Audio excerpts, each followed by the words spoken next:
Να πεις τα μυστικά σου στη νύχτα. Η νύχτα θα σε ακούσει. Ποιο φεγγάρι συντροφεύει το όνειρό σου το κρυφό? Τα αστέρια περιμένουν την ευχή σου. Να φτάσεις στο άφταστο ή τουλάχιστον να προσπαθήσεις για αυτό. Μην κάθεσαι, σήκω, οργανώσου. Οργάνωσε το μυαλό και την ψυχή σου. Βάλε τάξη στην αταξία σου. Μάσε ένα μικρό χάος να σε συντροφεύει. Το χάος που σε προσδιορίζει. Το χάος που σε προστατεύει από τα πρέπει. Το χάος στο οποίο μπορείς να κρυφτείς.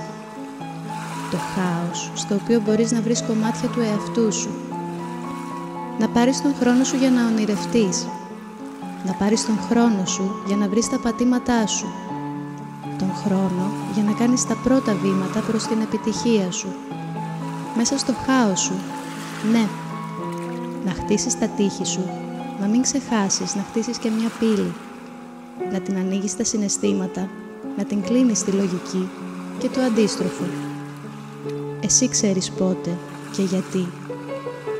Τα μυστικά σου στη νύχτα να τα πεις. Η νύχτα θα σε ακούσει και το φεγγάρι και τα αστέρια έχει έμυθη φρουρή.